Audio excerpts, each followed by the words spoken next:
회의를 속기하겠습니다.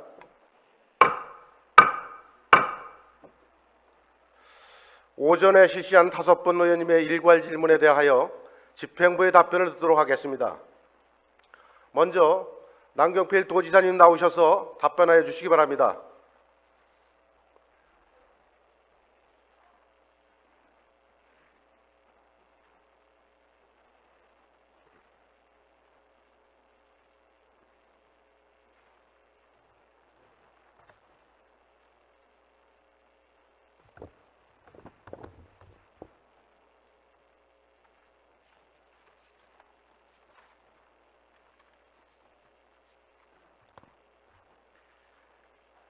먼저 도정질문 답변에 앞서 지난 제315회 임시회의에서 의원님들께서 도정질문을 통해 지적하신 사항에 대한 추진 사항을 간략하게 보고드리겠습니다. 박창순 의원님께서는 남한산성 내의 매장 문화재 수가 200여 점에 달하고 박물관이 없다면 박물기관의 수장고에만 보관해야 하는 안타까운 실정으로 박물관 건립에 최선을 다해달라는 말씀을 하셨습니다.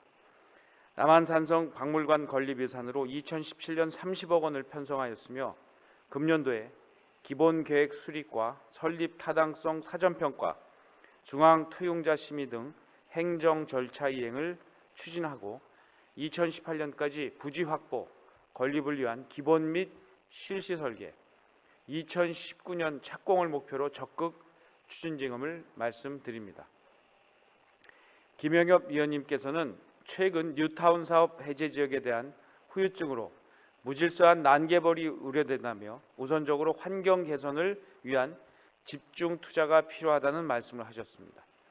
도에서는 올해 2월 경기도형 도시 재생 시범 사업 추진 계획을 수립해서 금년 중에 공모, 평가를 거쳐 선정을 완료하고 2018년부터 시범사업 추진 후 성공 모델을 점차 확산해 나가기로 하였습니다.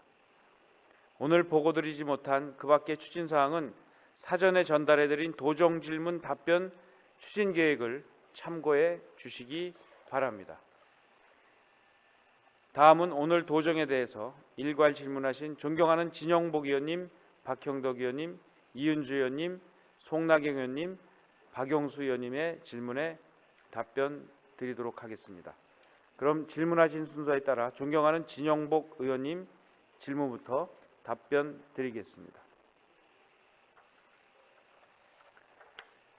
의원님께서는 이 경기도형 주거복지 사업이 어떤 것이 있는가에 대해서 질문을 하셨습니다. 저는 경기도형 주거복지 정책을 추진해야 한다는 의원님 말씀에 전적으로 공감합니다. 현재 도는 베이비 2 플러스 따벅하우스, 지하우징, 햇살하우징, 중증 장애인 주택개조 사업 등 경기도형 주거복지 사업을 시행하고 있습니다.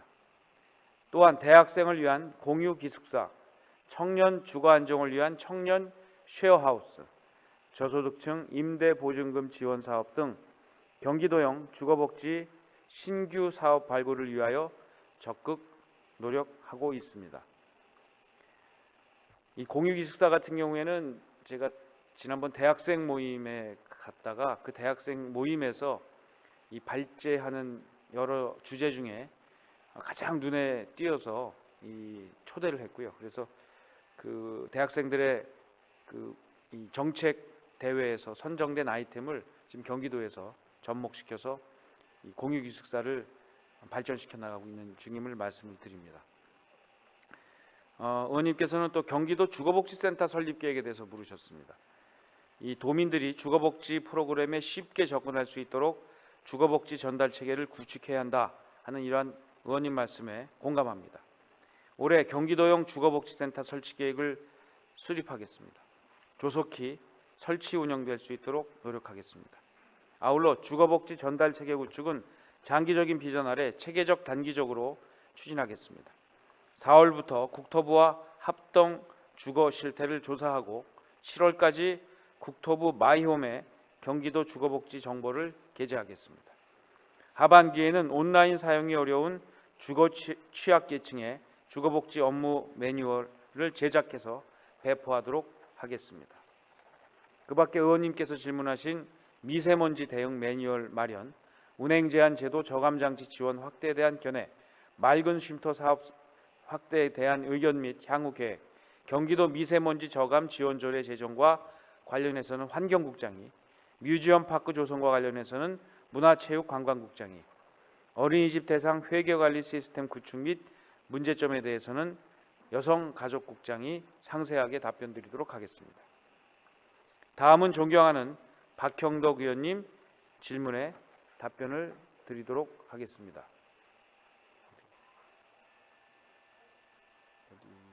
안 들어오셨어요? 좀 이따 할까요, 그럼? 네. 뒤로 미루겠습니다. 그렇다면 다음은 존경하는 이은주 의원님 질문에 답변을 드리겠습니다. 의원님께서는 화성 서부권역 응급의료 실태 및 문제에 대해서 인지하고 있는지 물으셨습니다.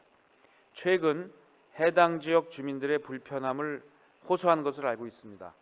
연정부지사께서 주재해서 간담회 등을 하고 있습니다. 이 해결 방안을 모색하려고 노력하고 있는데요. 이 연정부지사께서 주민 대표와 3월 3일 날 간담회를 했고, 이 남양 화성시장과 이 남양읍 주민들이 3월 9일 날 대화를 했습니다. 이 문제점을 알고 있고 문제 해결을 하기 위한 의견 청취를 적극적으로 하겠습니다. 또 의원님께서는 화성 서부권역 응급의료 실태에 대한 대응 과정 및 응급의료 공백 해소를 위한 향후 계획에 대해서 물으셨습니다. 화성시의 병원급 의료기관 유치에 적극 협력하고 구급차 추가 배치 등 응급의료 공백 해소를 위해 노력하고 있습니다. 연정부지사께서 주민간담회를 할 때 요청사항이 있었습니다. 2018년 화성 서부권역에 119 구급차를 한 대 추가 배치하도록 결정했습니다.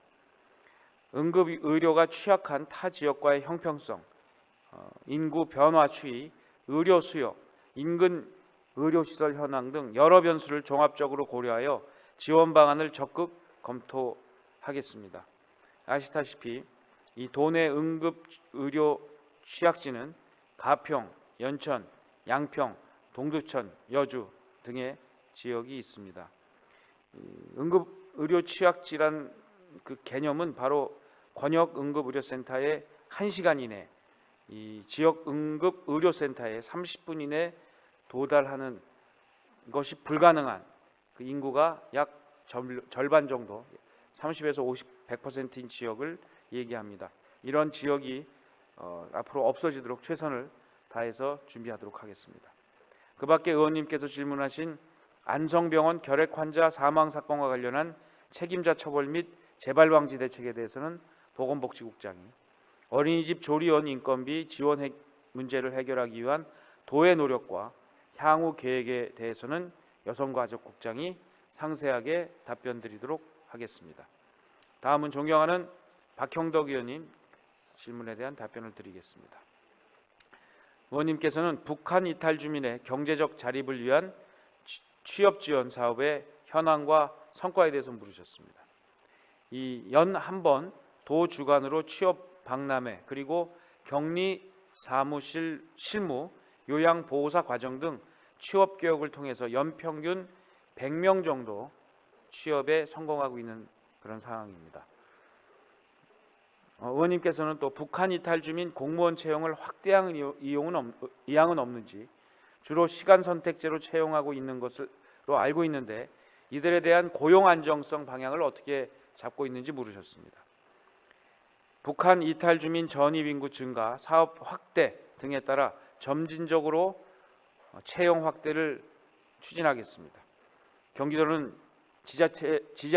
자치단체 중 유일하게 북한 이탈 주민 출신 공무원으로 구성된 정착 지원팀을 운영하고 있습니다. 팀장 등 총 7명이 근무를 하고 있는 그런 상황입니다. 고용 안정을 위해 현재 시간 선택 임기제 공무원 임기 만료 시 본인 희망에 따라서 무기계약 근로자로 전환하는 방안을 추진하도록 하겠습니다. 참고로 2016년 말 수요조사 때는 시간 선택 임기제 공무원 중에 한 명만 무기계약 전환을 희망했습니다. 그 밖에 의원님께서 질문하신 위험도로 구조 개선 사업에 대해서는 건설국장이 북한 이탈 주민 정착 지원 사업 취업 지원 예산 감액 사유, 취업 북한 이탈 주민에 대한 지원과 관리 체계, 경기도 북한 이탈 주민 공무원 중 계약 만료 이전에 사직한 경우가 있는지 여부, 임기 내 사직하는 경우를 줄이기 위한 방안에 대해서는 균형발전기획실장이 상세하게 답변 드리도록 하겠습니다. 다음은 존경하는 송나경 의원님의 질문에 답변 드리겠습니다. 의원님께서는 체육 활성화를 위한 중앙정부 및 지방자치단체의 적극적 개입의 필요성에 대해서 물으셨습니다. 도민 건강 증진과 삶의 질 향상을 위해 체육 활성화는 중앙정부와 지방자치단체에서 당연히 추진해야 될 업무로 생각합니다. 건강한 체육 복지를 위해 생활체육 참여 기회를 확대하고 체육시설 인프라 확충 및 프로그램 보급에 더욱더 경기도의 노력을 더하겠습니다. 또한 의원님께서는 도내 체육시설에 대한 분포 및 이용 현황 조사 및 종합적인 계획 수립에 대한 의견을 물으셨습니다. 의원님께서 제시하신 종합계획 수립 필요성에 적극적으로 공감합니다. 금년 내 체육시설 전수조사를 실시하겠습니다. 그래서 체계적인 도내 공공체육시설 균형 배치 및 활용 계획을 수립하겠습니다. 의원님께서는 또 체육의 목적과 가치를 이식하면서 경기도 체육 청사진을 그려낼 계획은 없는지 물으셨습니다. 생활, 엘리트, 지역사회, 자원봉사 등이 연계된 정책 모델을 개발하기 위해 지난 2월부터 도, 체육회, 시군, 전문가가 참여하는 경기생활체육혁신 TF를 운영하고 있습니다. 도민들이 언제 어디서나 생활체육에 참여하고 체육시설을 공유할 수 있는 경기생활체육 모델을 만들어 도민의 건강 증진 및 삶의 질 향상에 적극 나서겠습니다. 그 밖에 의원님께서 질문하신 남양주 북부 소방서 증축과 관련해서는 재난안전본부장이 체육시설의 균등 공급을 정책적 차원에서의 합리적 조정과 배분, 경기도 내 체육시설의 도비 지원, 국비 매칭 체육시설 건립 및 개보수 사업 도비 지원에 관해서는 기획조정실장이, 기술형 입찰의 시공사 선정 시 건설기술심의위원회 심의위원 구성과 관련해서는 건설국장이 상세하게 답변드리도록 하겠습니다. 다음은 존경하는 박용수 의원님의 질문에 답변 드리겠습니다. 의원님께서는 4차 산업혁명으로 사라지는 일자리 대책이 필요하지 않느냐 이렇게 질문하셨습니다. 4차 산업혁명이 초래하는 산업 및 고용 생태계 변화는 분명히 있습니다. 단순 노무제 등 서민의 일자리 문제 앞으로 곧 다가올 큰 문제입니다. 이러한 고민에 저도 적극 공감하고 있습니다. 이 4차 산업혁명으로 인공지능, 사물인터넷, 빅데이터 등 하이테크놀로지 분야의 일자리 수요는 늘어나는 반면에 단순직 분야는 줄어들 것으로 전망하고 있습니다. 예를 들어서 앞으로 신문 기사도 거의 인공지능이 기사 작성을 대체할 것이라고 보고 있습니다. 현재 체육 기사 같은 경우에는 이미 그 인공지능이 뉴욕타임스 기사를 지금 쓰고 있다는 그런 그 보도도 보았습니다. 이렇게 지금 봤을 때는 이 고부가가치 사업으로 보이지만 그러함에도 불구하고 AI가 침투해서 그 일자리를 대체할 그러한 사회가 곧 도래할 것으로 저희는 예측하고 있습니다. 이 옥스퍼드 대학 연구원의 그 연구 결과에 따르면 향후 20년 동안 약 47%의 직업이 인공지능 기술과 컴퓨터 능력으로 대체될 것이다 하는 예측을 하고 있습니다. 이 세계경제포럼 2015년도 보고서에 따르면 향후 5년간 선진국과 신흥시장 15개 나라에서 일자리 710만 개가 사라지고 약 210만 개만 창출이 돼서 약 500만 개 정도의 감소가 예측된다고 합니다. 말씀하신 대로 굉장한 위기라고 볼 수 있습니다. 이러한 4차 산업혁명 시대에 일자리 없는 성장이 변화하기 위해서 경기도는 우리 의원님들과 함께 이미 공유 시장 경제를 시작을 했습니다. 스타트업 캠퍼스와 같은 오픈 플랫폼과 첨단 인프라를 구축을 하고 유망 직종 집중 발굴을 지원해서 청년의 창의적 아이디어를 사업화할 수 있도록 앞으로의 도의 정책을 집중해 나가겠습니다. 또 위협받고 있는 서민 일자리 질을 제고하기 위해서 대중소기업 상생 동방 성장할 수 있도록 문화와 제도를 조성하고 이 따복 공동체를 대폭 확대하겠습니다. 이 취약계층의 산업구조 변화 적응 지원 프로그램을 운영하겠습니다. 경기 주식회사, 경기도 협동조합 모델을 더욱 발전시켜 나가겠습니다. 또한 의원님이 제안하신 것처럼 4차 산업혁명 고용구조 변화에 대비하여 GRI, 경기도 일자리재단 등 전문가 그룹의 연구를 바탕으로 도의회와 함께 청년, 경력 단절 여성 등 각계각층의 의견을 수렴하여 체계적인 대응 시스템을 구축하겠습니다. 한류원드 단지 F9 학교 부지의 영산산업 VFX 캠퍼스 설치에 대한 입장을 물으셨습니다. 지난번에 이것 때문에 의원님과도 면담을 했습니다.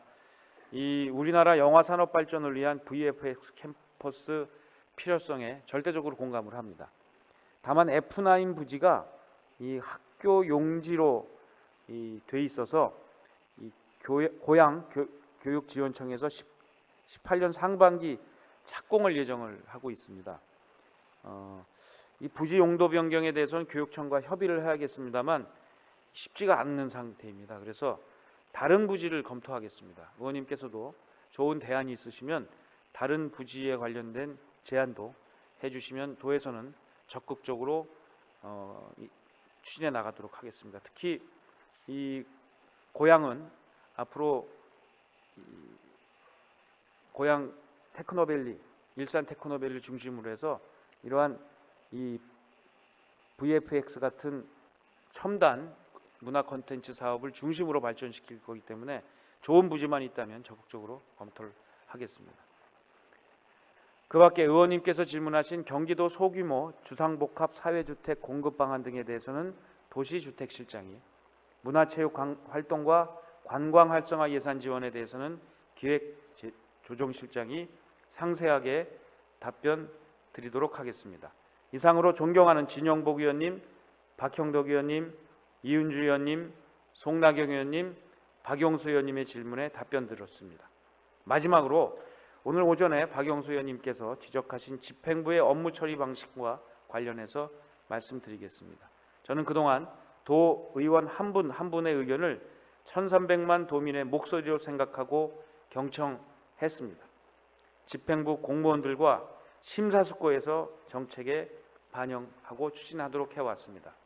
하지만 오늘 박용수 의원님의 지적을 계기로 다시 한번 도지사인 저부터 솔선수범해서 집행부 공무원들과 함께 연정 과제, 도정질의 사항 등의 추진 과정을 잘 살피고 존경하는 의장님을 비롯하여 양당 대표님, 도의원님 한 분 한 분 모두와 깊이 상의해서 미흡한 부분이 속히 해결될 수 있도록 최선을 다하겠습니다. 감사합니다.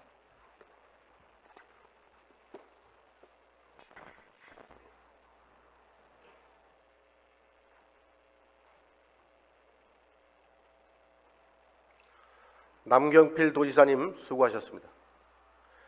다음은 최은옥 부교육감님 나오셔서 답변하여 주시기 바랍니다.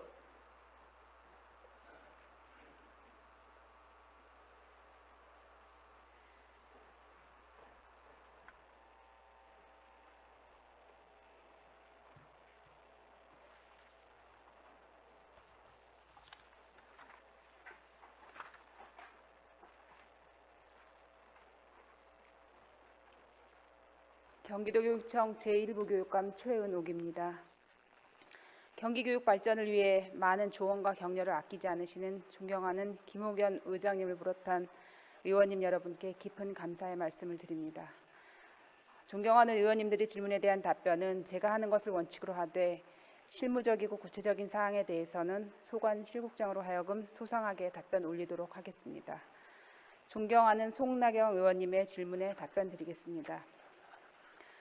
존경하는 송나경 의원님께서는 중학교 1학년 자유학년제 실시 배경 그리고 자유학년제 시행에 따른 체험처 부족, 지역별 편차 해소 방안에 대해서 질의하셨습니다. 답변 드리겠습니다. 자유학기제는 2014년부터 시범 운영하여 2016년도에 전면 실시되었으며 많은 성과가 있었습니다. 토론, 실습 등 학생 참여형 수업 확대, 진로 탐색과 체험을 통한 꿈과 끼의 발현, 그리고 사교육비 경감과 학생 학부모 만족도가 향상되는 성과가 있었습니다. 또한 교사, 학부모 대상 자유학기 연계 설문조사 결과에서도 긍정적 의견이 80% 이상인 것으로 조사가 되었습니다. 경기도교육청에서는 이러한 자유학기제 성과를 바탕으로 4차 산업시대에 맞는 학교교육의 변화를 선도하며 학생들의 미래 핵심 역량을 함양하기 위해 2017년부터는 자유학년제로 확대 실시하게 되었습니다. 교육부에서도 2017년에는 자유학기제를 연계학기제로 확대 시행하고 2018년부터는 자유학년제 전면 시행을 계획하고 있다는 점을 참고로 말씀드립니다. 의원님께서 우려하시는 체험처 부족, 지역별 편차 문제와 관련해서는 2017년 1학기 시행교가 250교, 2학기 시행교 374교로 분산되었습니다. 그래서 체험처의 특정 시기 집중 문제는 어느 정도 해소될 것으로는 생각합니다. 아울러 향후 진로체험 포털인 꿈길을 통한 적극적인 체험처 발굴과 공유, 그리고 31개 진로체험 지원센터의 역량 강화, 교내외 교과 연계 체험 활동을 통해 체험처 부족과 지역별 편차를 적극 해소해 나가도록 노력하겠습니다. 다음으로 존경하는 송나경 의원님께서는 경기도교육청에서 고등학생들에 대한 비교육적인 야간 자율학습에서의 학생 해방을 선언하였는데 그 배경이 무엇인지 질의하셨습니다. 답변 드리겠습니다. 2017년 야간 자율학습 운영 지침은 의원님 말씀처럼 야간 자율학습의 비교육적, 비효율적인 운영 방식을 개선하고 학생의 진로와 적성을 찾을 수 있는 자기주도적 활동 여건 조성을 위해 마련된 것입니다. 교사들이 정규교육에 충실할 수 있도록 하여 학교 교육을 정상화하기 위한 것입니다. 지침의 주요 내용은 야간 자율학습의 획일적 강제적 운영, 성적 위주의 특별반 편성 운영 등 비교육적인 방식의 운영을 금지하는 것입니다.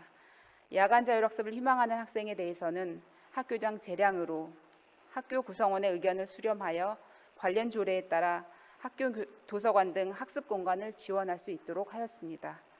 금년 4월부터 추진 예정인 경기 꿈의 대학은 학생들이 폭넓고 다양한 학습 경험을 통해 자신의 진로와 적성을 탐색 개척하고 미래 사회에 대한 역량과 꿈을 키워나갈 수 있는 기회가 될 것이라고 생각합니다.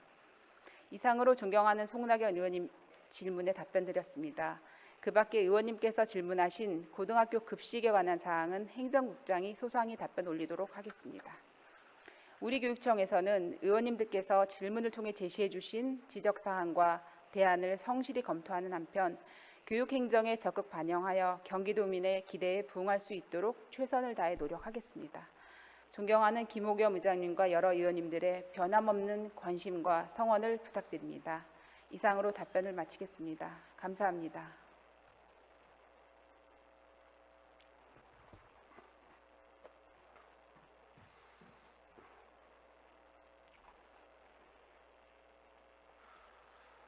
최은옥 부교육감님 수고하셨습니다. 다음은 강태석 재난본부장님 나오셔서 답변하여 주시기 바랍니다.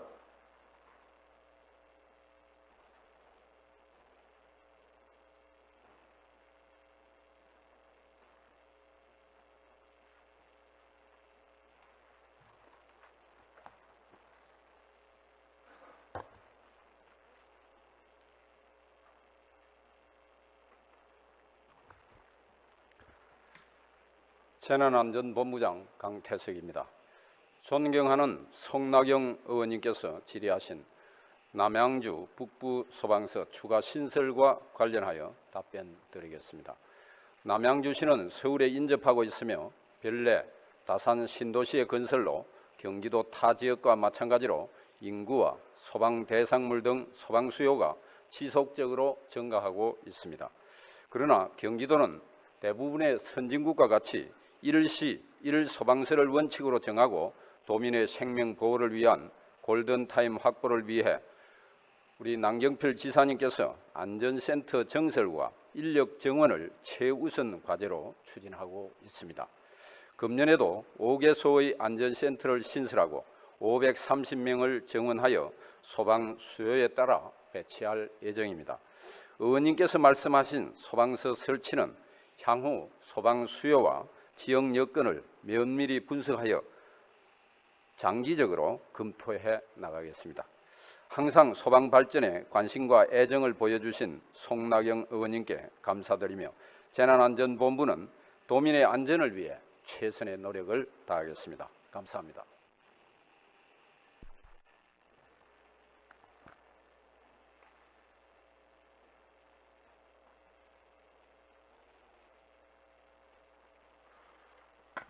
강태석 재난안전본부장님 수고하셨습니다. 다음은 오병건 계획실장님 나오셔서 답변하여 주시기 바랍니다.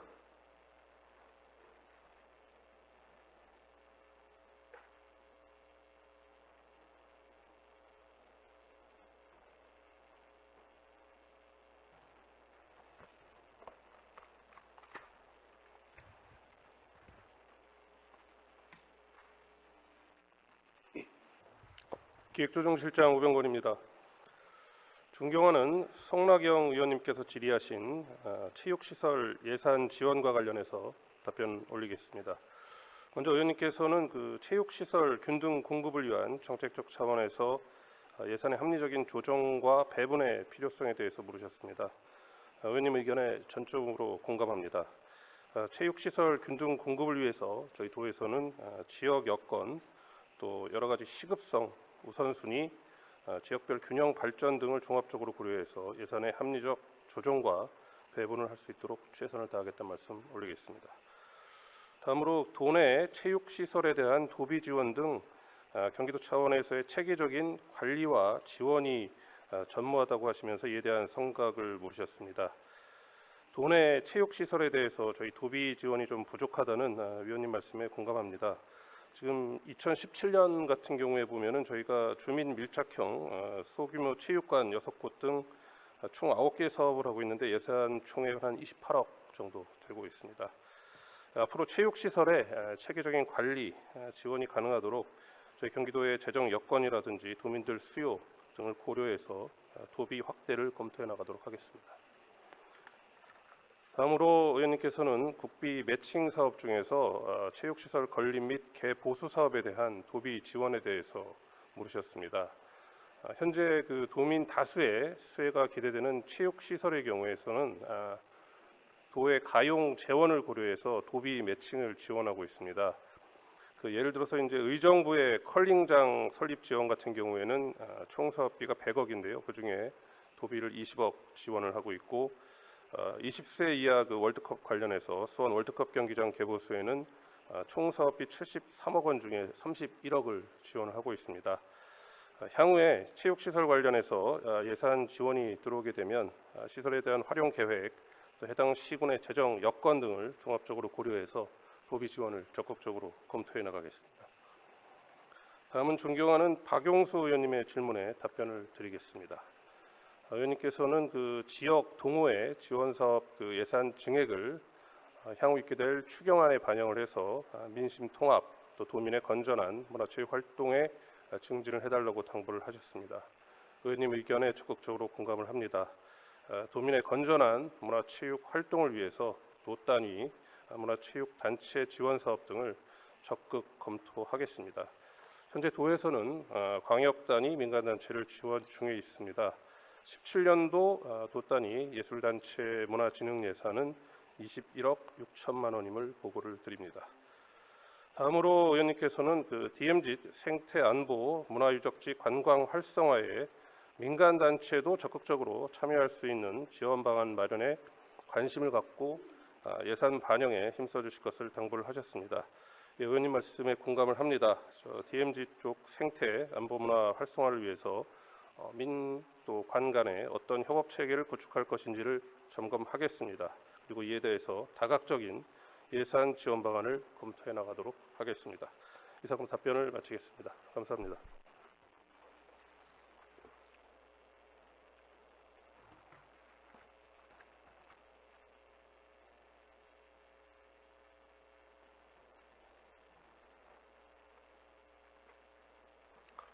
오병건 기획조정실장님 수고하셨습니다. 다음은 백원국 도시주택실장님 나오셔서 답변해 주시기 바랍니다.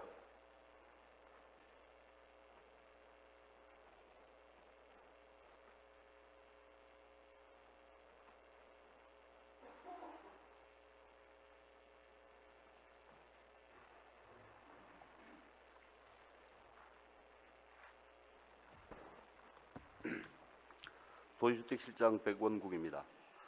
존경하는 박용수 의원님께서 쾌적한 주거공간과 영세 자영업자들의 창업을 도울 수 있는 소규모 주상복합형 사회주택 공급과 이를 위한 주거복지기금 및 예산의 정액, 시범사업 추진 의향에 대해서 의견을 물으셨습니다. 의원님의 말씀에 충분히 공감하며 경기도 소규모 주상복합형 사회주택 정책 개념의 구체화, 비용 추계 및 재원 조달 방안 등 사업화 방안을 적극 검토하도록 하겠습니다. 아울러 시범사업 추진도 적극 검토하겠습니다. 이상으로 박용수 의원님께서 주신 질문에 대한 답변을 마치겠습니다. 감사합니다.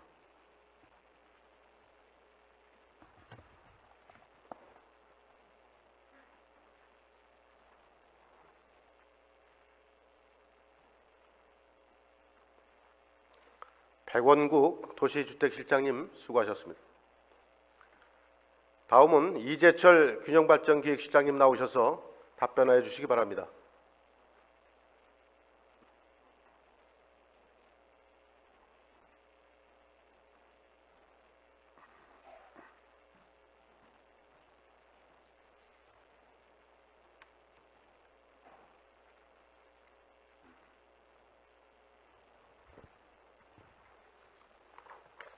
네, 균형발전기획실장 이재철입니다. 존경하는 박형덕 의원님께서 질의하신 북한 이탈 주민 정착 지원에 대해서 답변드리겠습니다. 먼저 의원님께서는 취업 지원 예산이 지난해 2억에서 1억으로 금년도 1억으로 감액된 사유에 대해서 물으셨습니다. 금년부터 북한 이탈 주민만의 별도 취업 교육 과정 중 취업 연계율이 낮은 바리스타 과정 등은 고용노동부 등의 교육과정을 활용해서 일반인들과 같이 교육을 받을 수 있는 지원 정책 방향을 좀 전환했기 때문입니다. 다만 취업이 어려운 중장년층의 수요가 높고 취업 연계율이 높은 요양보호사 과정은 확대 운영할 계획입니다. 향후 진행하면서 별도의 취업 교육 과정 필요시에는 추경을 통하여 반영하도록 하겠습니다. 다음은 취업 중인 북한 이탈 주민에 대한 지원 사업 및 대책에 대해서 물으셨습니다. 하나센터를 통해 언어순화 교육을 실시하고 돌봄 상담센터를 통한 고충 문제 상담 등으로 직장 생활에 적응할 수 있도록 지원하겠습니다. 금년부터는 언어 교육과 함께 직장 적응력 향상을 위하여 취업 컨설팅, 직장 문화 이해 등의 과정을 추가 편성하여 운영하겠습니다. 마지막으로 공직사회에 진출한 북한 이탈 주민들이 문화 차이로 인한 어려움을 겪고 있지는 않는지 살펴봐 달라고 당부하셨습니다. 북한 이탈 주민과 함께 근무하는 공무원에 대한 사전 교육을 강화하고 근무 시에는 차별 등이 발생하지 않도록 적극적으로 관리해 나가도록 하겠습니다. 이상 답변을 마치겠습니다.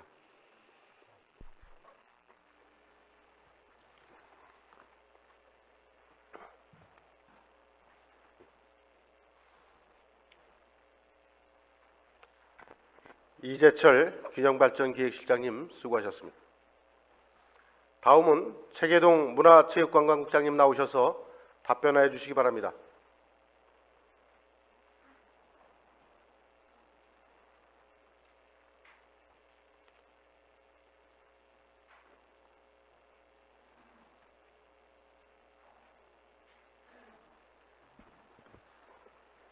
문화체육관광국장 최기동입니다. 존경하는 진영복 의원님 질문에 답변드리겠습니다. 진영복 의원님께서는 용인시 기흥구 일대를 뮤지엄 파크로 조성하자고 제안하셨습니다.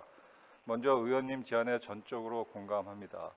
현재 뮤지엄 파크 관련 계획을 수립 중에 있으며 뮤지엄 파크가 향후 지역 발전에 기여하고 지역 주민들이 자유롭게 활용토록 하여 우리 도의 대표 문화공간으로 거듭날 수 있도록 하겠습니다. 앞으로 지역 주민, 용인시 등과 함께 지속적으로 협의하면서 의원님이 제안이 적극 반영될 수 있도록 하겠습니다. 이상으로 답변을 마치겠습니다. 감사합니다.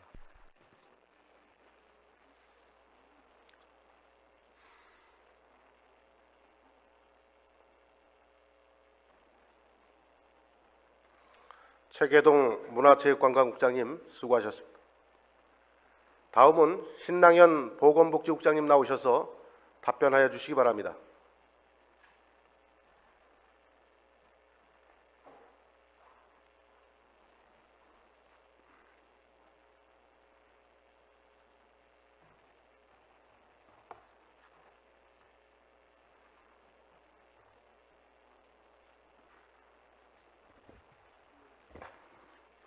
보건복지국장 신양현입니다. 존경하는 이은주 의원님께서 안성병원 결핵 환자 사망 사건과 관련하여 어떤 책임의식을 느끼고 있는지, 철저한 조사를 통한 책임자 처벌 계획 및 재발 방지 대책은 무엇인지에 대해서 물으셨습니다. 답변드리겠습니다. 안성병원 결핵 환자 사망 사건과 관련하여 공공병원의 책임과 역할의 중요성을 깊이 인식하고 있습니다. 근본 사건과 관련하여 재발 방지를 위해 경기도 의료원 6개 병원의 1인실 격리병실을 상시 확보하고 의료원 6개 병원의 통합 감염병 관리 지침을 마련하였고, 휴일, 야간에는 의사가 직접 관할보건소에 신고하도록 감염병 신고 체계를 개선하는 등 재발 방지를 위한 대책 마련에 최선을 다하고 있습니다. 다음으로 책임자 처벌과 관련하여 안성병원 결핵 환자 신고 지원은 사법기관의 처분 결과 및 의료원 본부 자체 감사 결과 등을 고려하여 기관 경고 및 관련자 문책을 검토 중에 있습니다. 앞으로도 철저한 지도 감독을 통해 불미스러운 일이 발생하지 않도록 노력하겠습니다. 감사합니다.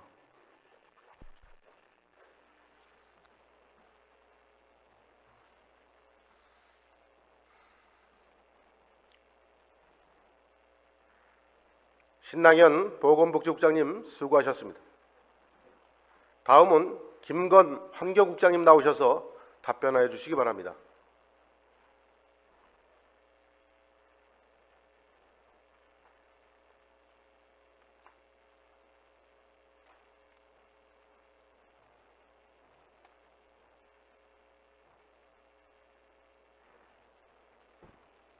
환경국장 김건입니다. 존경하는 진영복 의원님께서 질의하신 미세먼지 저감 관련하여 답변드리겠습니다. 첫 번째, 미세먼지 대응 매뉴얼 마련에 대해서는 대기오염 경보지 운영 매뉴얼에 미세먼지 대응 행동 요령을 포함해서 지난 1월 말에 관계기관에 배포를 완료했습니다. 그리고 도민들에게도 지속적으로 적극 홍보해 나가도록 하겠습니다. 이와 별도로 건강 취약 계층에 대한 미세먼지 대응 매뉴얼은 수도권 공동으로 작성하고 있으며 전문가와 시민단체의 의견을 널리 듣고 실천적인 생활수칙을 마련하겠습니다. 다음으로 운행제한 제도 시행에 따른 저감장치 지원 확대에 대해서는 노후 경유차 저공유화 사업 예산은 이미 확보한 459억 원 외에 금년 2월에 국비 73억 원을 추가 확보하였고, 부족 상황 발생 시 중앙부처와 협의하여 추경에 추가 확보를 할 계획입니다. 참고로 전기차는 동종 내연 기관차 대비 대기오염 발생량이 현저히 낮고 에너지 효율이 높아서 지원 정책을 추진하고 있음을 말씀드립니다. 세 번째로 맑은 쉼터 만들기 사업 확대는 지역 아동센터와 요양원 등이 공기질을 개선을 하는 환경복지 사업을 적극 확대할 계획이며, 이 사업에 참여하는 기업, 단체에 대해서는 포상과 인센티브를 적극 추진하겠습니다. 그리고 끝으로 경기도 미세먼지 저감 지원 조례 제정 운영에 대하여는 미세먼지 저감 지원 대책을 종합적으로 추진하기 위해서 조례 제정이 필요하시다는 의원님의 의견에 적극 공감합니다. 이상으로 답변을 마치겠습니다. 감사합니다.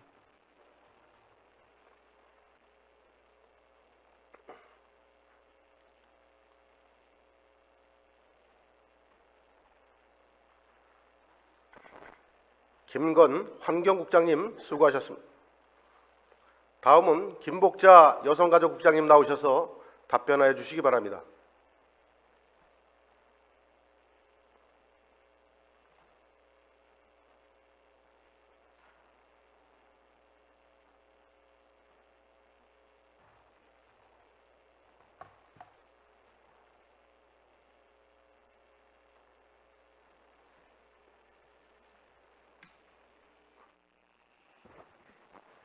여성가족국장 김복자입니다. 존경하는 진용복 의원님께서는 어린이집 회계관리 시스템을 구축하여 시행할 경우 기존 대행업체 근로자 250여 명의 실직 문제와 특정 은행 금융계좌를 사용해야 하는 번거로움의 문제를 예상했는지와 그 해결 방안에 대하여 질문하셨습니다. 답변드리겠습니다. 투명한 재정 운영은 보육의 공공성 강화의 필수 요건이라고 생각합니다. 의원님께서 말씀하신 민간 대행업체의 회계 프로그램은 처리 기준이 표준화되지 않아 어린이집의 보조금 회계 처리 부적정으로 지적되고 있어 개선이 필요합니다. 다만 말씀하신 민간 대행업체의 피해를 최소화하기 위해 국공립, 공공형 어린이집 등만 의무 사용토록 하고 그 외 어린이집은 자율 사용토록 하겠습니다. 또한 특정 금융기관만 사용해야 하는 불편은 현재 전체 어린이집의 약 60%가 해당 금융기관을 사용 중이고 계좌 개설을 원하는 어린이집은 직접 방문 지원하여 불편이 없도록 하겠습니다. 존경하는 이은주 의원님께서는 어린이집 조리원 인건비 지원 문제를 해결하기 위한 도의 노력과 향후 계획에 대하여 질문하셨습니다. 답변드리겠습니다. 경기도는 어린이집 조리원에 대한 인건비 보조금 지급 상한 기준을 현행 60세에서 65세 상향토록 지속적으로 중앙에 개선 건의해 왔습니다. 빠른 시일 내에 보건복지부 및 보육 전문가들과 간담회를 추진하여 문제 해결을 위한 대책을 강구토록 하겠습니다. 감사합니다.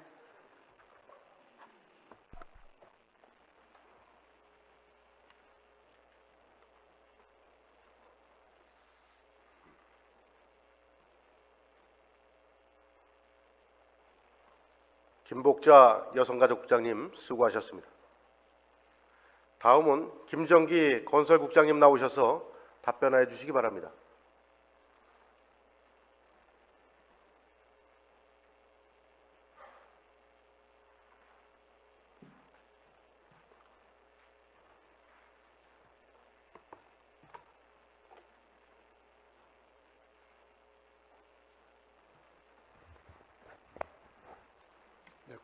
건설국장 김정기입니다. 박경덕 의원님과 송낙엽 의원님께서 질의하신 사안에 대해서 답변드리겠습니다. 먼저 위험도로 구조 개선 사업 25개 중 15개 사업은 용역도 착수하지 못한 상태로 사업 추진 속도가 느린 원인에 대해서 질의하셨습니다. 답변드리겠습니다. 위험도로 구조 개선 사업은 행정자치부 중장기 계획에 따라 2014년부터 2023년까지 추진하는 사업입니다. 중앙부처에서는 지방도는 자치단체에서 추진해야 할 사업으로 판단하여 국비 지원 규모를 축소시키고 있는 실정입니다. 현재 추진 중인 10개 사업의 완료 시기도 2 내지 3년이 지연될 것으로 예상되고 있습니다. 다음은 동주천시 부쩍국의 위험도로 구조 개선 사업이 2018년도 추진될 수 있도록 시설계 용역비 국비 지원을 건의할 의향이 있는지에 대해서 질의하셨습니다. 답변드리겠습니다. 부쩍국의 위험도로 도로의 도로관리청은 동두천 시장입니다.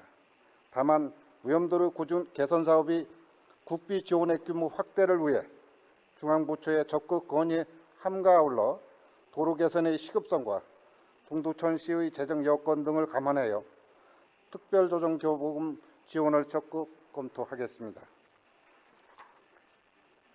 송낙엽 의원님께서는 기술형 입찰의 시공사 선정을 위한 건설기술심의위원회 구성 시 중앙설계심의위원을 50% 이상 포함하여 구성할 의향이 있는지에 대해서 물으셨습니다. 답변드리겠습니다. 경기도 건설기술심의위원은 건설기술진흥법에 따라 중앙심의위원과 동일한 자격과 기준을 적용하여 객관성과 공정성 확보를 위해 공개 모집을 통해 선정하고 있습니다. 건설기술진흥법 시행령 제17조 제5항에 의거 지방건설심의분과위원회 위원 정수의 40% 범위 내에서 중앙설계심의분과위원을 일시 위촉할 수 있게 규정되고 있어 관련 법령에 따라 최대한 반영될 수 있도록 하겠습니다. 이상 답변을 마치겠습니다. 감사합니다.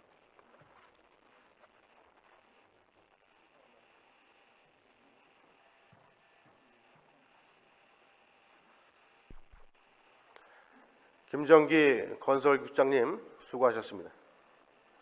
다음은 이진규 행정국장님 나오셔서 답변해 주시기 바랍니다.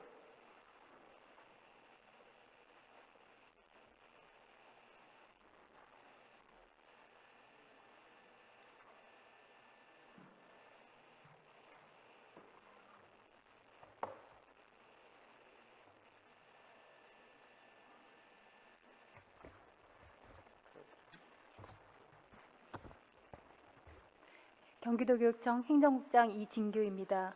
존경하는 송나경 의원님의 질문에 답변드리겠습니다. 존경하는 송나경 의원님께서는 고등학교 급식과 관련하여 모두 6곡지의 질문을 주셨습니다. 먼저 2017년도에 고등학교 급식 운영 반영을 시행하게 된 배경은 무엇인가에 대해 질의하셨습니다.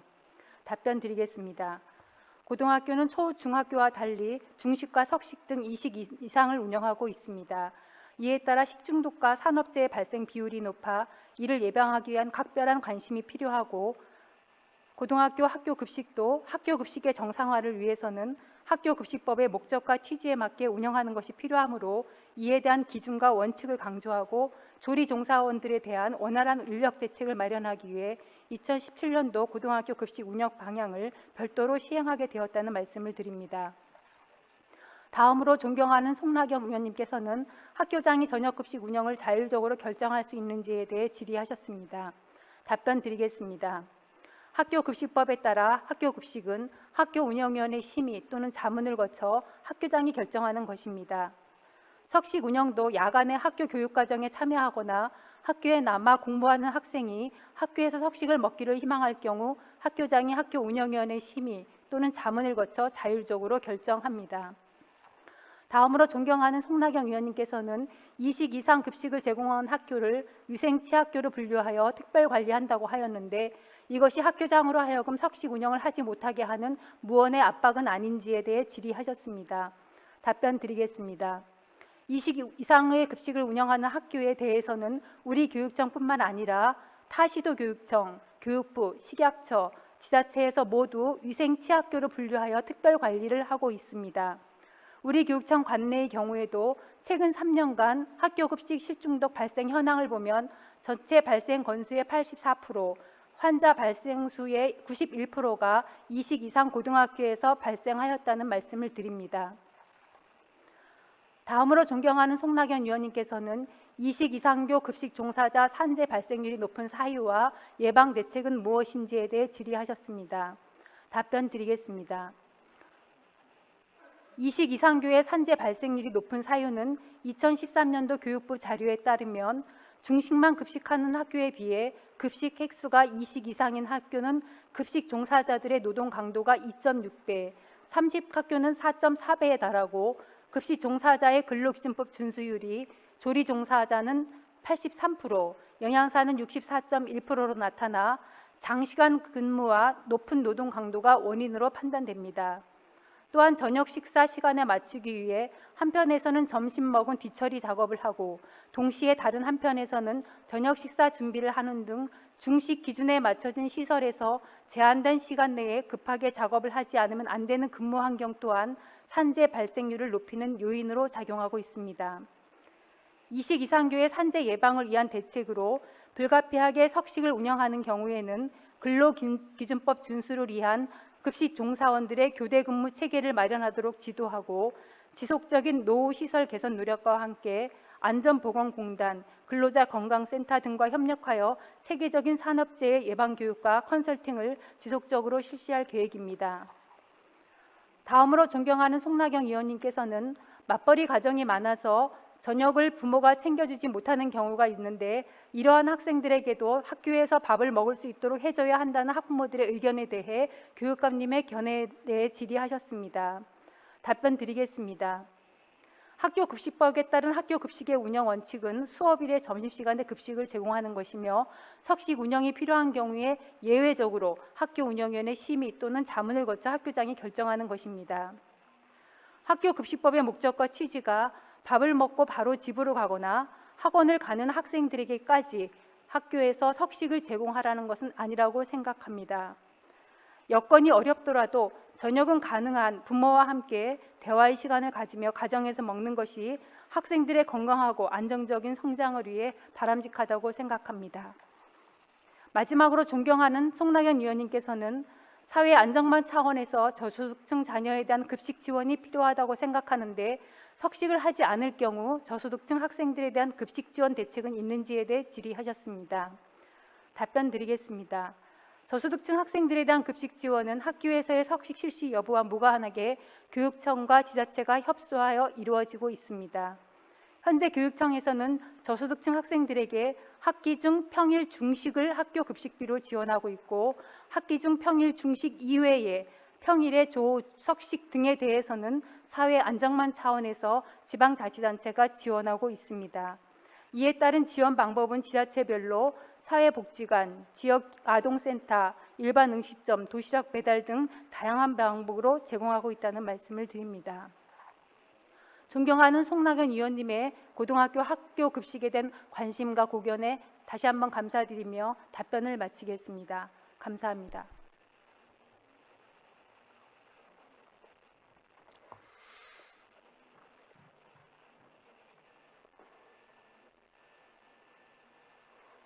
이진규 행정국장님 수고하셨습니다. 이상으로 일괄 질문에 대한 집행부 답변을 모두 들었습니다. 지금 이훈주 의원님으로부터 보충 질문 신청이 있어 발언의 기회를 드리고자 합니다. 발언 시간은 5분 이내입니다. 이훈주 의원님 나오셔서 보충 질문해 주시기 바랍니다.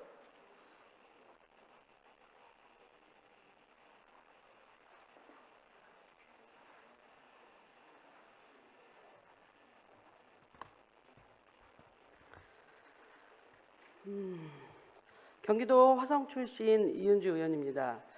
본 의원이 도정 질의한 사안 중 보육시설 조리사 인건비 지원 관련해 반론 의사가 있어서 이 자리에 섰습니다. 아까 제가 발언한 내용 중에 보면 보건복지부 17년 보육사업 안내에 따르면 보육 예산 지원과 관련한 인건비 지원 원칙에 있어 정부 인건비 또 그러니까 지원 시설에 대한 인건비, 미지원 시설에 대한 인건비가 명확하게 본 의원이 보기엔 안내에 나와 있다고 봅니다. 그래서 보육 교직원 인건비 기준에 따라 교직원 인건비를 지급하게 되어 있으나 정부 시설이죠. 지금 민간 어린이집 미지원 시설 중 장애아 통합교사 인건비, 시간 연장 교사 인건비, 대체교사 인건비 등을 지원받는 시설은 정부 미지원 시설이므로 보건복지부 지침을 적용하지 않아도 된다라는 그 원칙이 안내 책자에 나와 있습니다. 그럼에도 불구하고 답변에 의하면 보육 전문가들과 간담회를 추진하여 문제 해결을 위한 대책을 강구한다라고 답변을 하셨는데요. 이 답변은 본 의원이 보기엔 지금 현재 2017년 1월 1일부터 지원이 되고 있는 현장에 지원받지 못하고 있는 시설이 747명의 이제 미지원 시설 대상자 조리사의 고용 안전에 대한 부분, 또 이 지원 사업은 열악한 39인 보육 시설을 위한 인건비 보조 사업인데도 불구하고 답변이 굉장히 미흡하다고 생각합니다. 그래서 이 여성가족국장님께서는 이 미비한 답변이 본 의원이 생각하기엔 매우 유감스럽다고 생각합니다. 그래서 이 부분이 경기도 여성가족국장님께서는 지침 안내에 나와 있는 사안들을 현장에 있는 시설의 원장님들과 또 본 의원이 보는 시점하고 다른 시점으로 보고 계시는 건 아닌지, 또 이 나와 있는 내용을 보면 분명하게 정부 시설과 또 미지원 시설에 대한 부분을 명확하다고 본 의원은 생각합니다. 그래서 이 부분을 답변을 좀 부탁드립니다. 명확한 답변, 적극적인 답변 부탁드립니다.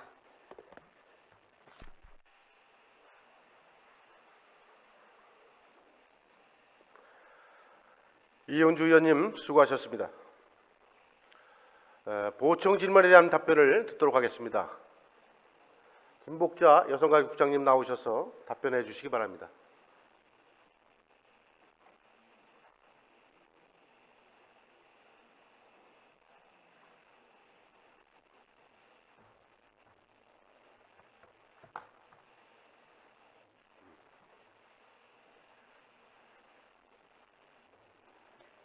존경하는 이은주 의원님 추가 질의에 제가 답변을 드리겠습니다. 지금 금년도부터 저희가 39인 이하는 원래 조리사를 두지 않아도 되는데 경기도가 전체 도비를 지원하여서 조리사를 이제 두게 되겠습니다. 그에 대해 갖고 저희들이 보건복지부에 수없이 전화와 공문과 직접 찾아가 방문을 하였습니다만 분명한 답변을 주지 않았습니다. 그리고 국공립에 대해서는 그 지원 기준이 나와 있습니다. 그럼에도 이제 미지원 시설에서는 법에 규정되어 있지 않기 때문에 이제 경기도에서 알아서 하라는 이러한 뜻으로 제가 답변을 받아들였습니다. 그래서 저는 이게 왜냐하면은 지금 조리사를 두는 규정이 국공립 지원에 대해서는 정년이 60세이기 때문에 저희들이 그거를 좀 무시할 수 없는 상황이고요. 그리고 또 저희들이 지금 이제 60세 이상이 한 747명이 지금 기존에 조리사로 근무를 하고 있습니다. 이 부분을 어떻게 해야 될 것인가에 대해서 만약에 저희들이 이걸 다 수용을 한다면은 그 기존에 지원하고 있는 정년 문제와의 좀 대립이 되는 부분이 있기 때문에 저희들은 보건복지부하고 기존의 어린이집 관련 정부에서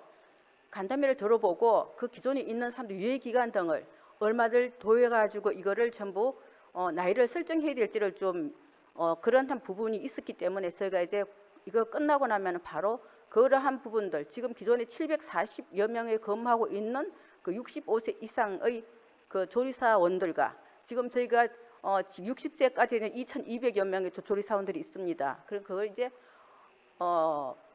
만약에 저희가 그걸 다 열어준다면은 지금 지원하고 있는 그 정년과에 좀 배치가 됩니다. 그래서 그러한 대립되기 때문에 그러한 것을 저희들이 각계 의견을 들어서 적정한 선에서 유예기간 등을 검토해서 추진하려고 제가 답변을 드렸습니다. 네, 이상입니다.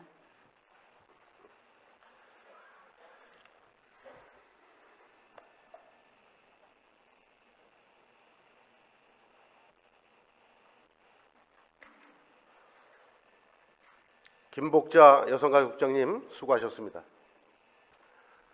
이상으로 오늘 도정과 교육행정에 대한 질문을 종결하겠습니다.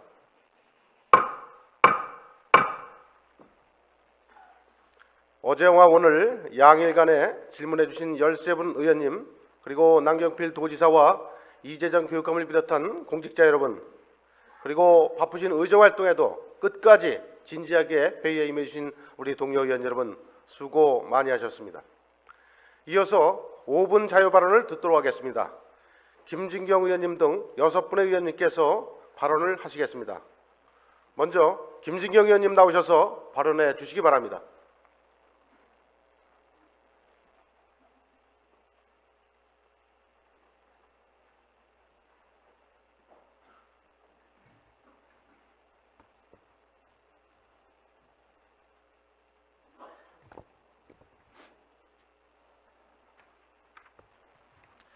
존경하는 1300만 경기도민 여러분, 김호겸 의장님과 선배 동료 의원 여러분, 그리고 남경필 도지사와 이재정 교육감을 비롯한 공직자 여러분, 도민의 알 권리를 충족시켜 주시는 언론인 여러분, 안녕하십니까? 더불어민주당 안전행정위원회 소속 시흥 출신 김진경 의원입니다. 본 의원은 참으로 안타깝고 심통한 심정으로 이 자리에 섰습니다. 먼저 영상을 보시겠습니다. 대규모 아파트 단지가 드러난 수도권에서는 학교가 없어서 난립니다. 1년 전 입주가 시작된 이 택지 지구는 아파트 단지가 17개나 되지만 고등학교가 없습니다. 경기도에 살면서 서울의 학교에 다니는 황당한 학생들도 있습니다. 등굣길은 도보와 버스, 고속도로를 지나 또 버스와 도보를 거쳐 12km, 40-50분이 걸립니다. 하지만 학교 신설 여부는 불투명합니다. 저출산의 학생 수가 줄고 있어 당국의 승인이 깐깐해진 겁니다. 처음에는 17년, 18년 계속적으로 이제 나오고 지금 현재는 미정으로 돼 갖고 어떻게 보면 지금 사기를 쳤다고 좀. 경기도 시흥시 목감지구 12,000세대 규모의 신도시로 현재 아파트 건설이 한창입니다. 그런데 고등학교 설립 예정 부지는 아직도 공터로 남아있어서 학부모들의 걱정이 큽니다. 신도시가 만들어졌는데 고등학교가 하나도 없다니 말이 됩니까? 목감지구 학생들이 안전하게 학교 생활을 할 수 있도록 적극적으로 도와주십시오. 예, 부교육감님 잘 보셨습니까? 시흥시 목감지구는 시흥시 목감동, 조남동, 신현동, 물왕동 일대로 LH가 사업 시행자가 되어 시흥시 목감동 일대 11,839세대 3만 1,000명이 넘는 수용 인구로 개발된 택지 지구이며 2018년도까지 1,632세대가 입주를 완료할 예정입니다. LH 한국토지주택공사는 어떤 기업입니까? 바로 국가가 관할할 국가공기업입니다. 국가공기업은 바로 국가의 자본에 의해서 생산, 유통 또는 서비스를 공급할 목적으로 운영되는 기업으로 사익을 추구하는 목적의 사기업과 대조적인 기업 형태이고 공익 추구를 우선 목적으로 하고 있습니다. LH의 아파트 분양 자료에는 목감구가 올해 3월 개교 예정으로 안내되고 있는데 어떠한 사정인지 아직까지 목감구 학교 설립에 관해서 우리 시흥 시민은 아무런 답변조차 듣지 못하고 있습니다. 목감지구는 시흥시 동쪽 변방에 위치하여 주변에 기반시설이 전무하고 다른 인프라 구축이 전혀 이루어지지 않고 있는 상태입니다. 만약 고등학교가 설립되지 않을 경우 목감지구 학생들 중 아주 운이 좋은 학생은 가장 가까운 곳으로 5.3km 떨어져 있는 시흥고를 배정받거나 8.4km나 떨어져 있는 능곡고를 배정받을 수 있겠으나 이마저도 도보로 무려 30분 이상이 소요가 되고 버스를 탑승해도 무려 30분 이상 소요되는 실정입니다. 더군다나 시흥은 비평준화 지역으로 최악의 경우에는 최대 23.6km나 떨어져 있는 학교로 배정될 상황에 처해 있습니다. 지금까지 경위를 살펴보면 목감지구 내 고등학교 신설을 4차례 교육부의 중앙투자심사를 받았지만 모두 재검토 지시를 받았습니다. 먼저 2015년 4월 16일에는 개교 시기를 조정한다는 이유로 재검토가 결정되었고 같은 해 9월 17일 인근학교 재배치라는 이유로 재검토가 결정되었습니다. 지난해 4월 18일에는 인근학교 분산 배치라는 사유로 재검토가 결정되었고 8월 18일에는 다시 개교 시기 조정이라는 이유로 재검토가 결정되었습니다. 많은 주민들이 국토의 균형 발전을 위해 삶의 터전을 전부 택지지구로 이동해 왔는데 학교가 설립되지 못하니 수십 분 거리의 먼 학교로 다니라는 것은 아이들의 안전과 주민의 거주권을 무시한 일방적 행정에 어처구니 없는 처사입니다. 공기업인 LH의 아파트의 분양 자료를 신뢰하고 모든 것을 옮겨온 이곳 학부모들은 국가, 즉 정부로부터 철저히 기만당한 것이며 아이들의 안전과 학습권을 침해당한 것입니다.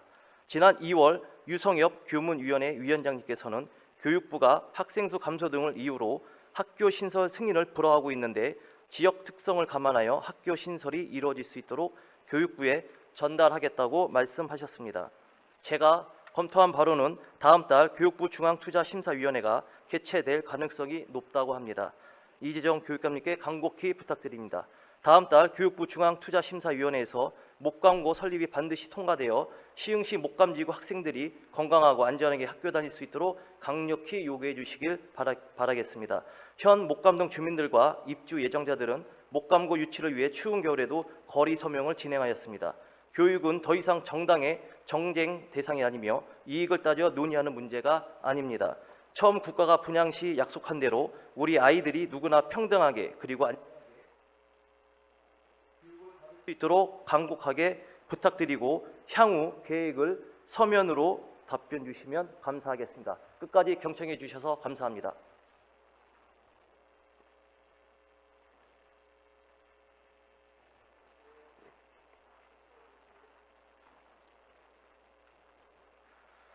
김진경 의원님 수고하셨습니다.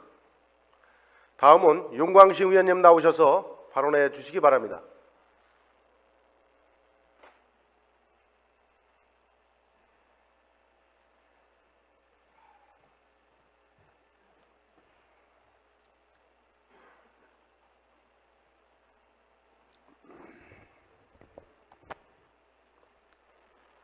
존경하는 1300 도민 여러분, 김호겸 의장님을 비롯한 선배 동료 의원 여러분, 남경필 도지사와 이재정 교육감을 비롯한 관계 공무원 여러분, 그리고 언론인 여러분, 안녕하십니까? 도시환경위원회 소속 양평 출신 자유한국당 윤광신 안보특위위원장입니다. 오늘 본 의원은 국가의 명운이 걸린 안보만큼 국론 분열이 없어야 한다를 주제로 발언하고자 합니다. 본 의원은 지난번 9일에 본의원회장에서 5분 발언을 통해 사드 배치 결정에 따른 국가 혼란을 우려하고 국가 안보를 튼튼히 해야 한다고 주장한 바 있습니다. 그러나 약 6개월이 지난 지금까지도 우리나라는 사드 배치와 관련한 국내외의 극심한 갈등과 분열을 겪고 있습니다. 이달 초 북한이 동해안에 발사한 4발의 탄도미사일 도발을 기점으로 사드 배치가 속전속결로 이루어지면서 한반도를 둘러싼 긴장감 또한 더욱 고조되고 있습니다. 무엇보다 북한의 거듭된 도발로 우리의 사드 배치 당위성이 확보된 상황에서 사드의 조기 배치는 대한민국의 안보와 한미동맹을 위한 필수적 자위 조치라고 판단합니다.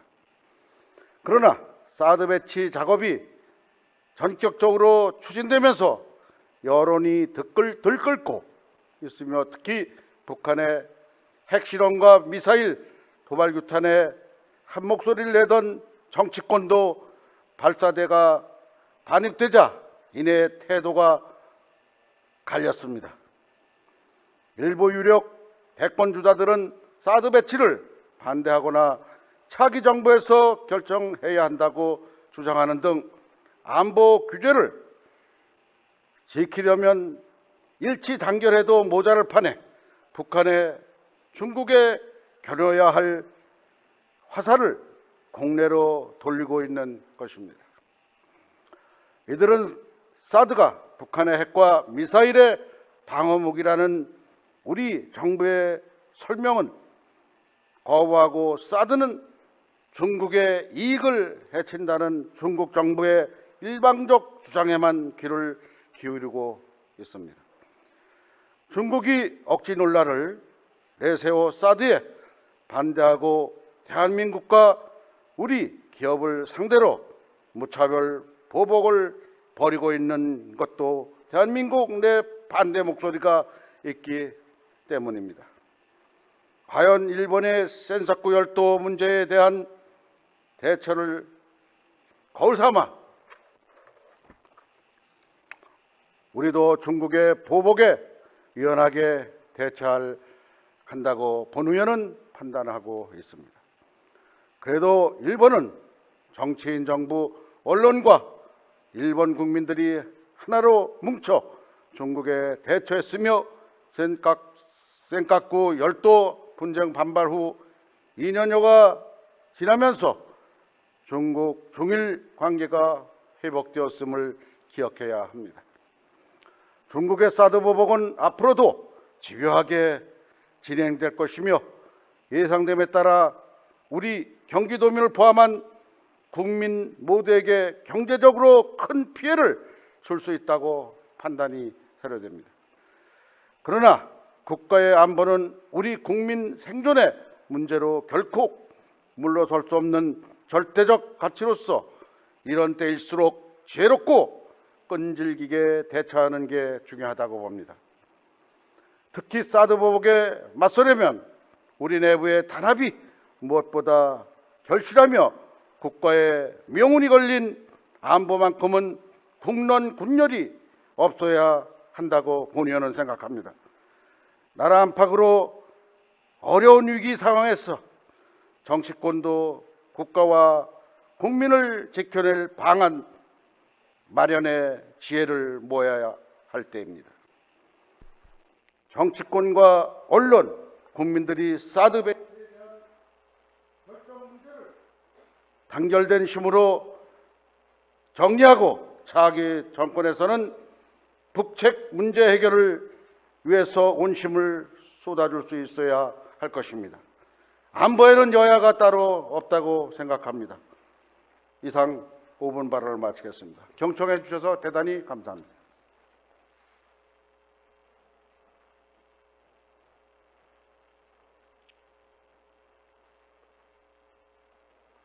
윤광신 의원님 수고하셨습니다.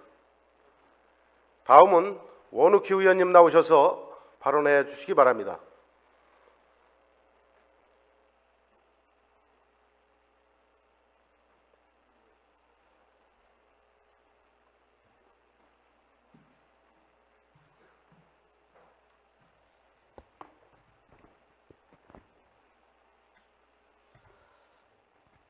존경하는 1300 도민 여러분, 그리고 김호겸 의장님을 비롯한 선배 동료 의원 여러분, 남경필 도지사와 이재정 교육감, 그리고 공직자 언론인 여러분, 경제과학기술위원회 바른정당 여주 출신 원우키 의원입니다.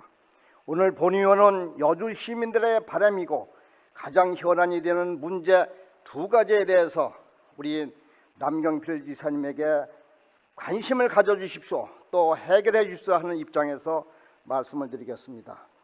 첫째, 여주 시민들의 바람이며 여주시의 활력을 불어줄 수 있을 거라고 확신하는 여주 원주 간 철도 건설 사업의 타당성 조사와 기본계획 주민 설명회가 있었습니다.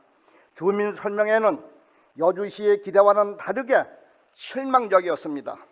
여주 원주 단선철도는 총 사업비 5,683만 원을 투자해서 총 길이 21.95km이며 결항 9개소와 터널 6개소를 갖출 것입니다.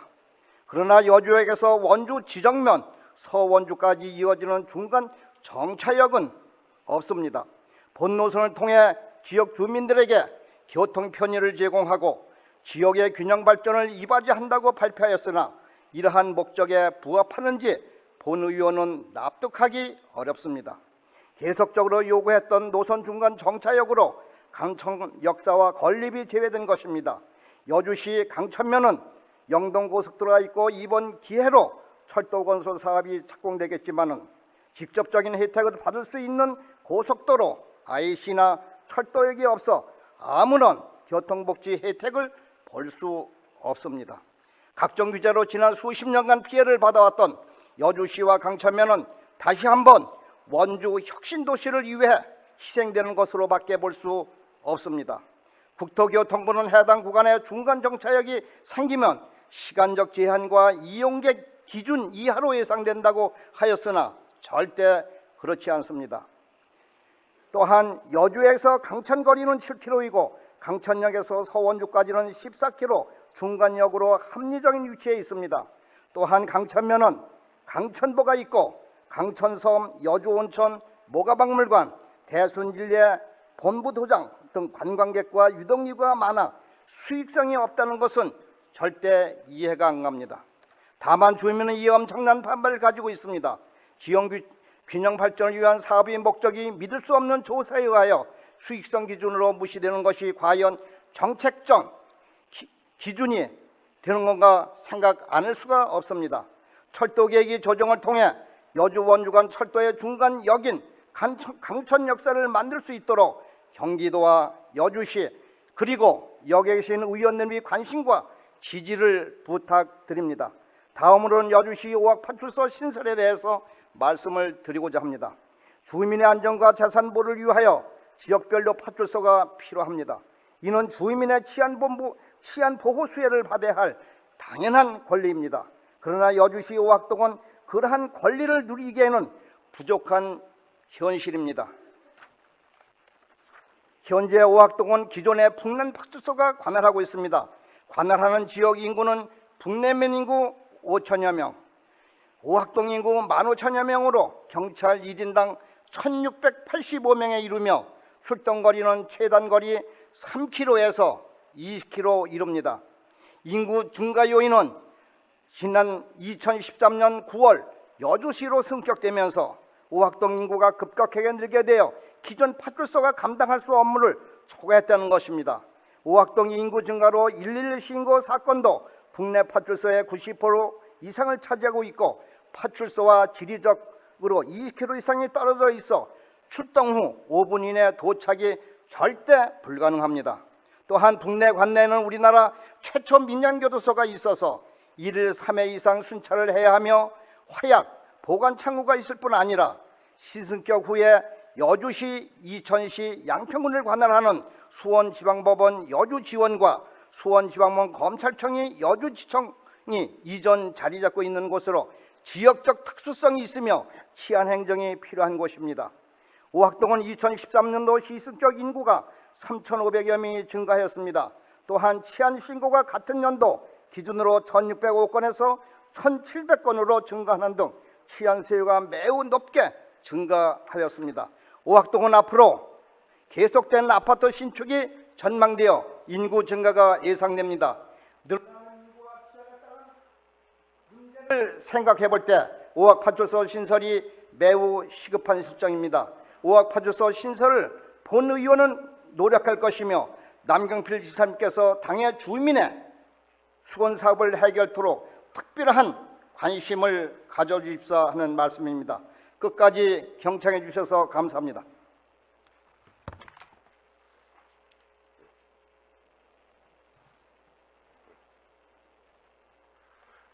원욱희 의원님 수고하셨습니다. 다음은 배수문 의원님 나오셔서 발언해 주시기 바랍니다.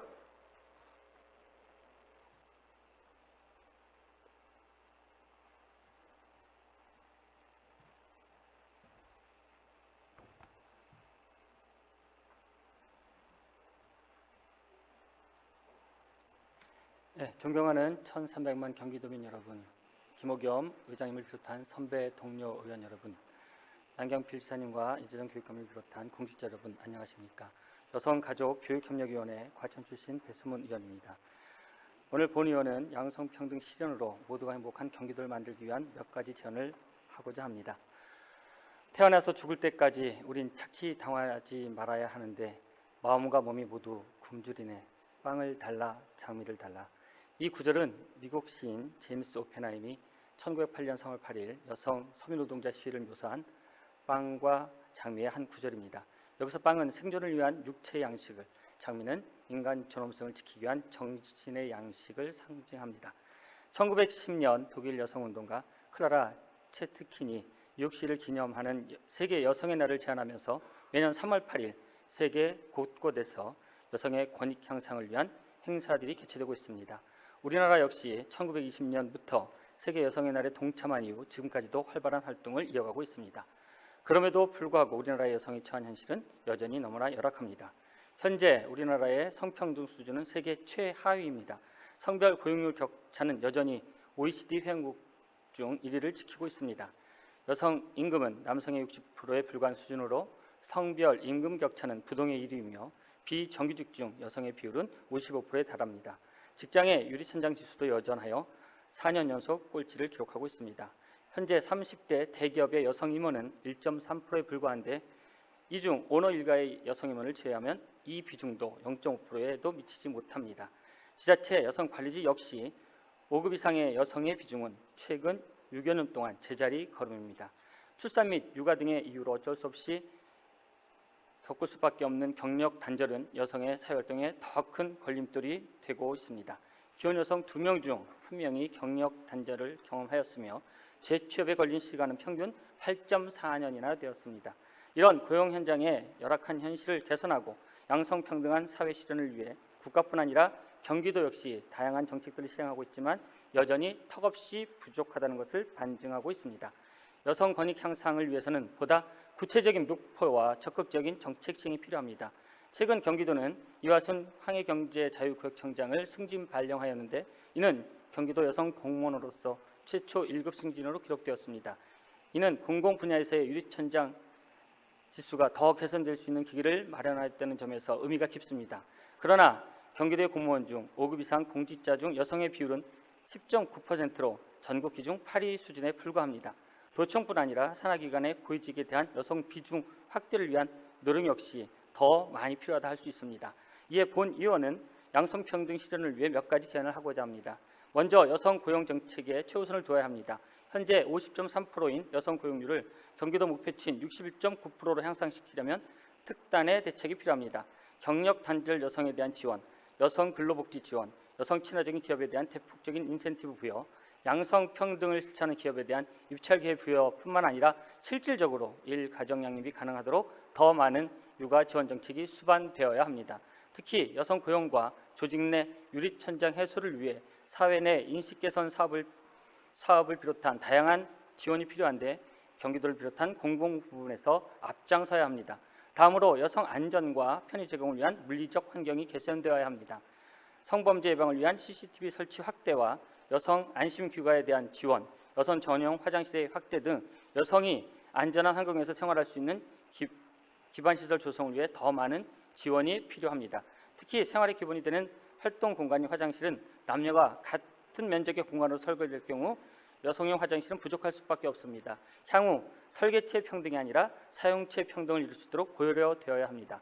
도시 공간 및 시설의 이용에 있어서 여성이 불합리한 불평등을 겪지 않도록 여성의 관점에서 세심한 배려가 이루어져야 합니다.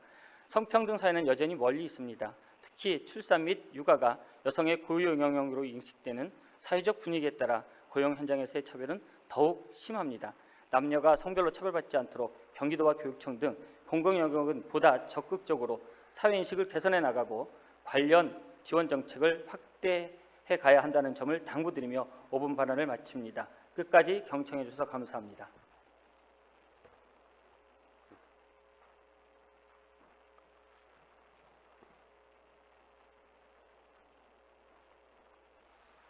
배수문 의원님 수고하셨습니다.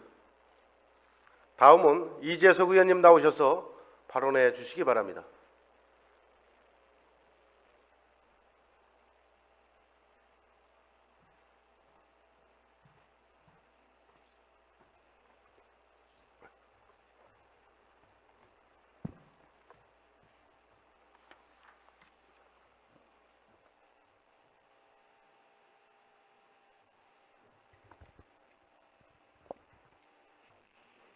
존경하는 1300만 경기도민 여러분, 김호겸 의장님을 비롯한 선배 동료 의원 여러분, 남경필 도지사와 이재정 교육감님을 비롯한 공직자와 언론인 여러분, 안녕하십니까?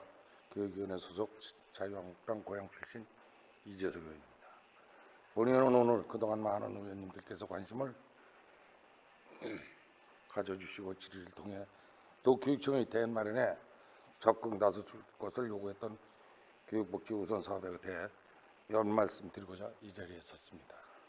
선배 동료 의원 여러분께서 잘 아신 바와 같이 교육복지 우선 사업은 학교 내 기초생활, 수급자녀, 법정, 한부모, 사생계층 등 소외된 학생들을 위해 학교 내 교육복지사를 두어 촘촘한 사회적 안정망 구축을 위해 도입되었습니다.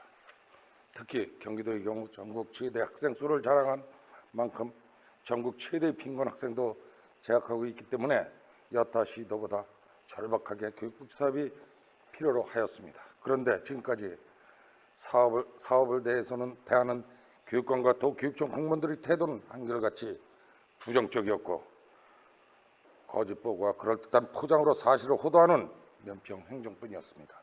그 결과 의원들의 희망과는 달리 이제는 경기도에서 우리 학생들은 절대 보호받지 못하는 존재가 되어가고 있는 안타까운 현실입니다. 사실 단상에 있는 본의원조차 더 이상 이재정 교육감이 경기 교육에서 교육복지를 기대하지 않습니다. 주로 잘난 학생, 금수저 학생을 위한 꿈의 학교, 꿈의 대학, 많이 소외학생들을 위해 쓰여졌어야 했을 예산이 전용되고 있을 뿐입니다.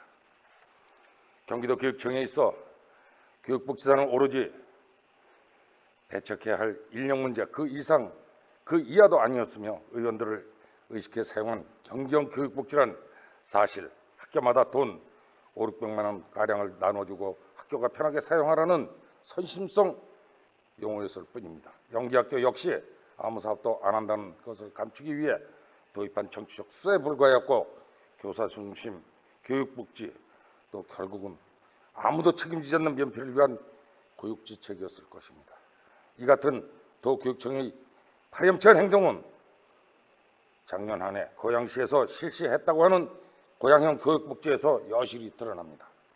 존경하는 선배 동료 의원 여러분, 전국 최대 경기도 교육청에 고용된 교육복지사는 전체 117명에 불과합니다.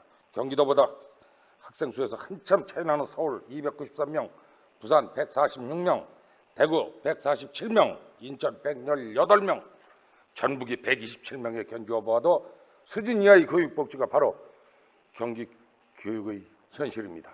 그럼에도 불구하고 도교육청은 지자체의 사업 지원도 거절하며 정확히는 아예 돈 주지 말라며 적극 나서는 형국입니다. 이 때문에 올해만도 안산, 성남, 군포, 안양시가 지원한 사업이 모두 자초되었습니다. 4개 시에서 16개에 달합니다. 올해 또 수천 명의 아이들이 추가로 방치된 것입니다. 교육감에겐 세월호 사고의 단원고 학생만 정치적으로 중요했을 뿐 안산 관내 지역의 11개 다른 학교의 소외된 아이들은 안중에도 없었던 것으로 의구심이 듭니다.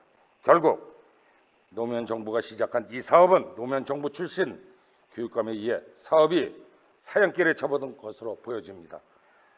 어찌 보면 꿈의 대학 예산 52억, 꿈의 학교 예산 50억이면 진작에 교육복지사를 350명이나 고용했을 예산입니다.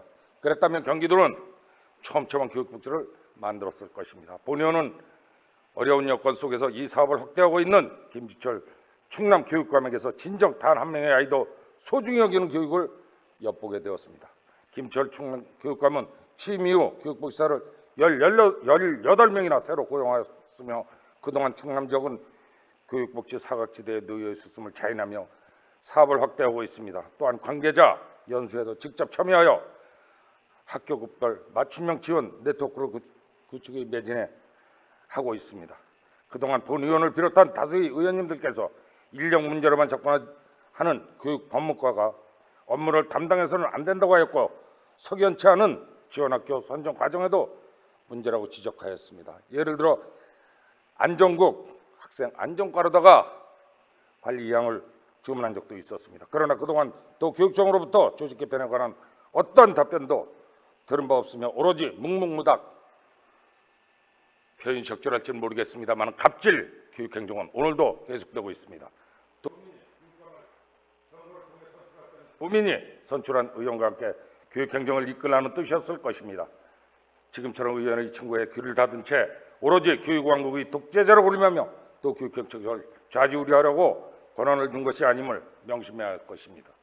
끝으로 진정한 지방교육 자체는 학생을 보호해야 할 도교육청 자신의 책무를 완수했을 때나 주장할 수 있을 것입니다. 지금처럼 본연의 의무조차 지자체에 떠넘기고자 노력하면서 어떻게 교육에 대해 독점적으로 권리만 주장할 수 있을까?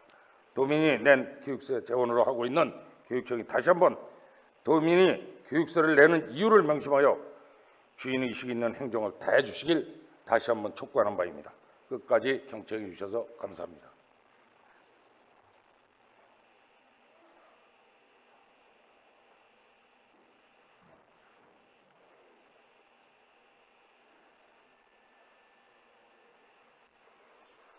이재석 의원님 수고하셨습니다. 다음은 오늘 5분 자유발언 마지막 순서로 존경하는 김상돈 의원님 나오셔서 발언하여 주시기 바랍니다.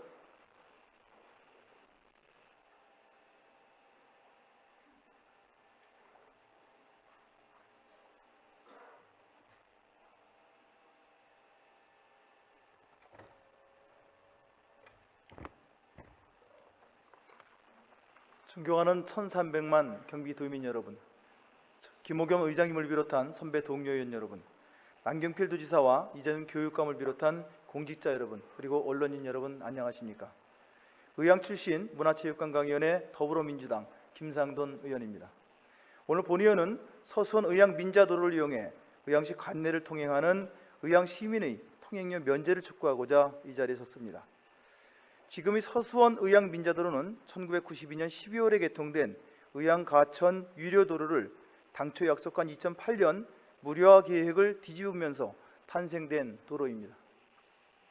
유료도로법에 따라 원금과 이자 등 도로 건설 비용을 모두 회수하게 되면 무료화되어야 함에도 불구하고 당시 경기도는 무료화되면 통행량이 급증해 극심한 교통정체가 발생한다는 납득하기 어려운 이유를 들어 기존 4차로를 서수원에서 6에서 8차로로 확장하고 민자도로로 전환하였던 것입니다. 당시 의왕과천 유료도로는 하루 11만 대의 차량이 통행, 연간 수입만 270억 원이 넘었던 상황으로 경기도는 무료화 계획을 당초 2011년에서 2008년으로 앞당겨 시행하겠다고 약속하였습니다. 이 과정 속에서 당시 김문수 전 도지사는 2007년 초순 의왕과천 유료도로 차량으로 인한 소음 분진 등으로 피해를 받는 의왕 시민을 고려하여 의왕시에 주민등록이 되어 있는 사람에 한해 이용료를 받지 않겠다고 약속하고 관련 조례를 입법 예고까지 한 바 있습니다. 그리고 2005년 실시한 연구 용역을 통해 건설 비용이 회수되는 시점인 2008년 이후 통행료를 받지 않을 계획임을 밝히기까지 했으면서 서수원 의원 의왕 민자도로 전환을 빌미로 도로 확장과 구조 개선 공사를 하였고 민간 기업인 경기 남부도로 주식회사가 경기도 부담의 토지 보상비를 부담했기 때문에 30년간 운영권을 넘긴다는 협약까지 체결함으로써 의왕 톨게이트에서 하기 분기점까지 일부 도로 구간을 20년이나 돈 내고 다녀야 했던 의왕 시민의 정당한 요구를 묵살하고 자신들이 했던 약속까지 손바닥 뒤집듯 뒤집어버렸던 것입니다. 이 과정에서 의왕 시민을 배려한다면 설치된 청기 IC는 사실 서울 방향 차량을 위한 것으로 의왕시 내부 통행량 분산 등의 기능에는 큰 도움이 안 되고 있습니다. 특히 백운지식문화밸리 도시개발 사업이 진행 중이며 오메기 도시 개발 사업도 계획 중에 있어 2차선의 구분 관내도로는 앞으로 상당한 교통체증이 발생할 것이 불을 보듯 뻔합니다.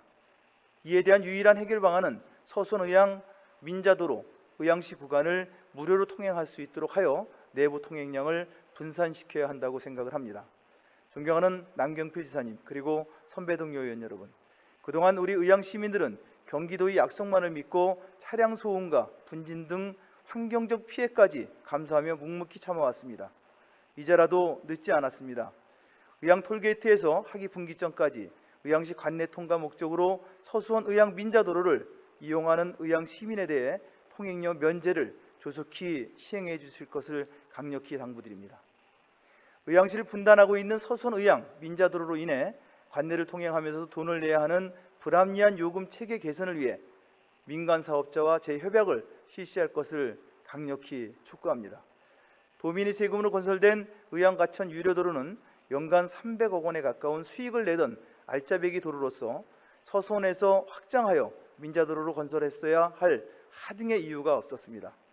기존의 의왕 가천 유료도로는 계획대로 무료화하고 서수원 또는 평택까지 연장하여 민자도로 건설을 했어야 합니다. 존경하는 남경필 도지사님, 이제는 민자도로로 전환되었으니 의향 시민과의 약속은 없었던 일이다라고 하는 말씀은 하지 마십시오. 도로 건설의 목적이 도민을 위한 것이고 그동안 부당한 요금을 내면서도 꾹꾹 참아왔던 의향 시민들이 합당한 요구에 대해 이제는 답을 해주시기 바랍니다. 반드시 꼭 의향 시민이 서수원 의향 민자도로를 이용한 관내 통행에 대해 무료화를 실천해 주시길 바랍니다. 도정의 기본은 약속이라고 하는 사실을 그 누구보다 잘 알고 계시는 남경필 도지사님의 현명한 결정을 기다리며 이만 5분 자유 발언을 마치겠습니다. 끝까지 경청해 주셔서 감사합니다.